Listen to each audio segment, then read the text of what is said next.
Sleepy town बिल्कुल शांत था, सुकून था। घरों में एक एक करके बत्तियां बुझ गईं।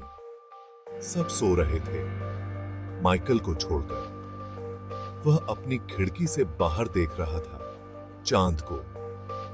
यह आकाश में एक विशाल गुब्बारे की तरह बड़ा और सफेद लटका हुआ था। माइकल कांप गया।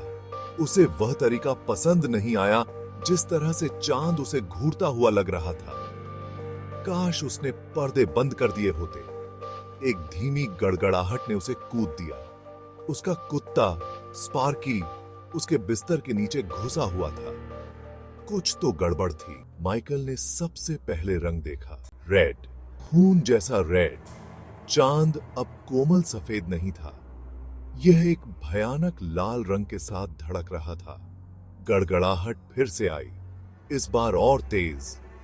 ऐसा लग रहा था कि यह बाहर से आ रहा है, लेकिन साथ ही अंदर से भी।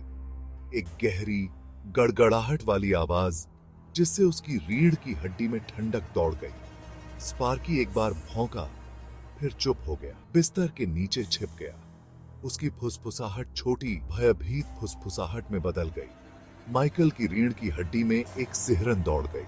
वह हमेशा से अंधेरे से डरता था, लेकिन यह अलग था, यह बदतर था। हवा तेज हुई, उसके घर के चारों ओर घूमती रही। यह उसका नाम फुसफुसाया, माइकल, माइकल। लेकिन यह कोई दोस्ताना आवाज नहीं थी, यह ठंडा और खतरनाक था। उसकी खिड़की के बाहर पेड़ हिंसक रूप से हिल रहे थे। उनकी शाखाएं कांच के खिलाफ कंकाल की उंगलियों की तरह खुरच रही थीं। लाल चांदनी में परछाई नाच रही थीं, मुड़ रही थीं और राक्षसी आकार ले रही थीं। वह अकेला था। उसके माता-पिता रात के लिए चले गए थे, उसे इस दुस्वप्न का सामना करने के लिए छोड़कर। उसे बहादुर बनना था, लेकिन डर ने उसकी छाती को एक वाइस की तरह स्क्वीज दिया।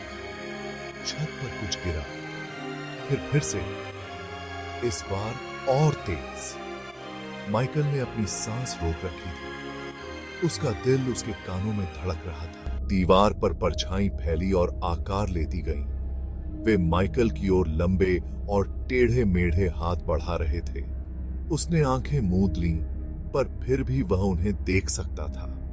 तभी एक ठंडे हाथ ने उसके कंधे को छू लिया। वह सांस नहीं ले सका, वह चीख नहीं सका। यही तो था, यही तो अंत था। माइकल ने अपनी आंखें खोली। वह शख्स चला गया था। कमरा उसकी नाइट लाइट की अपाली रोशनी में नहाया हुआ था। लाल चांद चला गया था। वह सुरक्षित था। यह सब एक बुरा सपना था। उसने एक गहरी सांस ली। उसने अपने कुत्ते स्पार्की को देखा। छोटा कुत्ता जम्हाई लेता था। माइकल मुस्कुराया। वह वापस अपने तकिए में घुस गया। उसके तकिए पर एक लाल पंख टिका हुआ था।